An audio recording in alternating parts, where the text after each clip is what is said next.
Hello, good morning! By the way, ako din si Carlo J. Cobias, Agency Unit Head sa MaxiCare. So by the way, before ko mo present sa akong presentation, just to realize lang, anong kailangan na to mag-avail o ka ng HMO, no? Especially sa Davao del Sur State College. Number one, isa magod sa pinaka-ginapangita sa mga tao ay isang healthcare good. Isa na siya sa pinaka-reason nga ganahan ta mag-work sa company. Because number one, healthcare. Kaya kung mukuha magutag insurance or healthcare nga personal, mahal yun siya.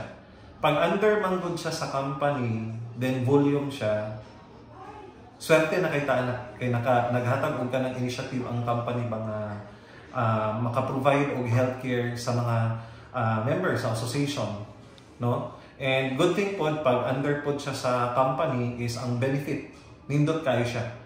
So by the way, ang MaxiCare DI is 36 years na siya sa industry.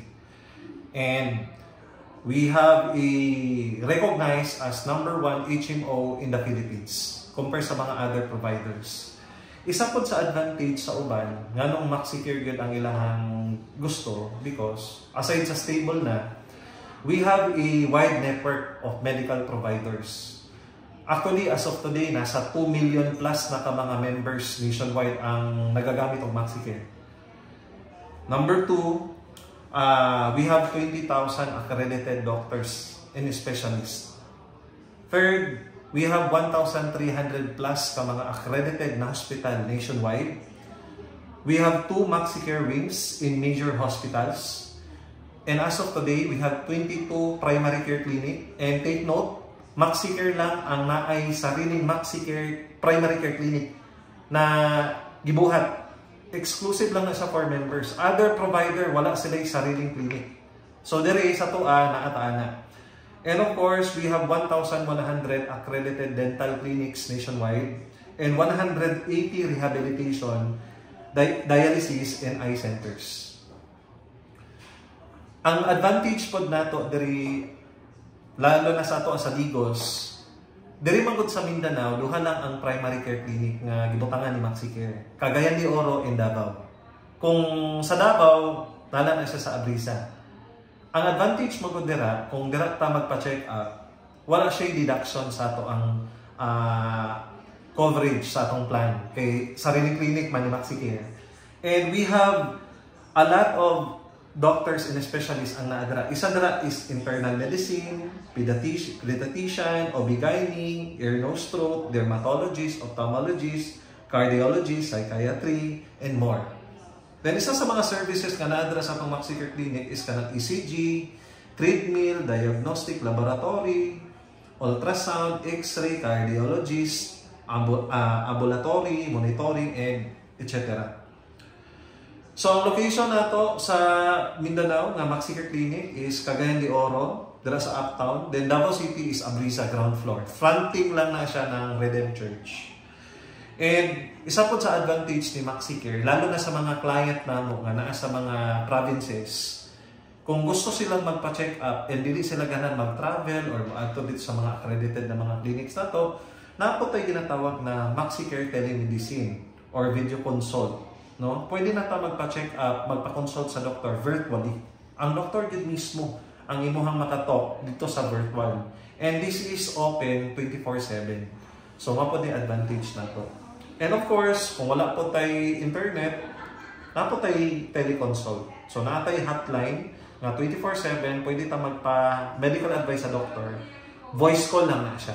So, natay mga numbers ka na diri, no? Sa Mindanao, natay Jensan, Kidapawan, Digo, Davao, and Cagayan de Oro na hotline. So, landline lang sa karon. Pero in the future, gina-workout nila nga, ma-mobile na para mas easier na lang ang access. And, syempre, kung naman ta sa Davao, tapos dira ta nagpa-laboratory or nagpa-check up sa Davao, nga accredited hospital, pwede na punta mo maadto sa atong portal. No, namagot tayo ka ng member gateway. Tanan member sa MaxiCare na ay sariling account or portal na makita nila dito ilang remaining coverage, mag-file sila reimbursement, mag-file sila letter of authorization. Kaya usually magod kung magpa-laboratory ta, appointment based magid na pag HMO. So pwede we can do it on our own na. Pero kung naman tayo mga client nga, dili techy, dili kay kabalo sa mga computer, so pwede na punta mo adto dito sa MaxiCare office. Karon located siya diri sa FTC Tower, 3rd floor lang siya. Likod lang na siya sa Davao Dock, ang office ni MaxiCare. So pwede rata dito natay customer service sila na magbuhat sa ato og letter of authorization. And by the way, good thing po diri kay MaxiCare kay if in case man lang na hospitalized ta, no, sa mga accredited na hospital, natay liaison officer nga naga-monitor sa mga MaxiCare patient or client, no. Usually ang uban gina-visit pa ganina silang room, gina-remind nga mao na itong coverage, or sila na naga-process sa mga requirement para at least man lang ang member dito na lang sa sayahang room, magpaayo na lang siya, wala siya buhaton. So kami na ibahalaan na smooth ang transaction. And by the way, good thing po diri sa tuwa kay hatagan ta ni MaxiCare og kaning multi-function card. No, dili lang siya ordinary nga health card lang, magamit lang nato siya sa pag ma-admit ta. Kani nga card daghan ni siya purpose, no? Kung naatay mga na-approve na reimbursement, mura na po di siya cash card, dira nila i-credit. So pwede ra po siya ma-withdraw sa machine. No, or pwede na to gamiton pang bayad sa mga grocery or any. Di lang siya madepositoan. Kumbaga pwede ra siya gamiton pang withdraw na to kung natin mga approved na reimbursement. Advantage po nato diri kay isa sa benefits sa ato ang MaxiCare is kanang annual check-up. Usually sa mga nag-work sa mga government or mga teachers, nagin na sila annual check-up. So diri kay MaxiCare, appeal na siya, no? Usually sa mga nabuhat sa mga annual check-up package na po na siya. Nana po siya inpatient. Kana na-admit ta, kung pila atong bill, cover na siya. Outpatient care, cover na po. Emergency care, cover. And of course, package na po ang dental care. No, kung kinsa to gusto magpalit yung ngipon, magpaibot ngipon, magpapasta, usually mahal biya na siya. Pero kung na kay MaxiCare, free na siya sa imong plan, wa kay bayaran. And by the way, ako lang yun i-highlight sa inyo ha, ma'am, sir. Kung diri sa MaxiCare mode kami, nami mga client nga walay dili employed. Then nagapangita silang HMO. Kung makita ninyo ang rate na mo sa amo ang HMO for individual, ma-compare nimo sa corporate account, layo ra gid kay ang difference sa price. Kay sa personal man good is mag-base sa edad. Mas taas kag edad, mas mahal imuha. Then sa individual na mo, cover lang ka until age of 60. Whereas kung under siya sa corporate account, special na siya na plan, until 65 or more than 65, pwede pa ma-cover. Then good thing po nato diri kay cover ang pre-existing na sakit.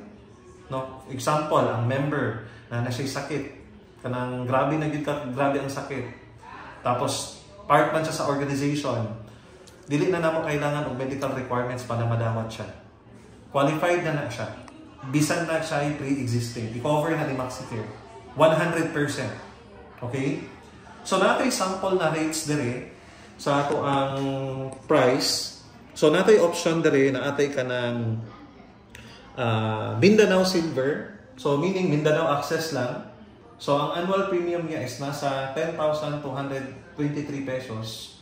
Isa na nakatuig. Kung i-divide na nimo sa 12 months, mahulog na nag-800 ang binulan nimo. And ang iyang coverage dira is na siya 150,000 maximum benefit limit or MBL. Unsay pasabot anang maximum benefit limit nga 150k? That is per illness, per accident, per injury. That is 150,000 kada sakit. And that is consumable for 1 year. Dili siya 150,000 tanan na sakit. No. Per illness ang 150,000. Diba? And nagani uban gani na ko'y kaila, 3 days siya na-confine, na-operahan siya sa gallbladder, ni bill sa 160,000. 3 days lang. Nya wala man siya HMO, katong 160,000 personal money. Basig gili utang pa to niya.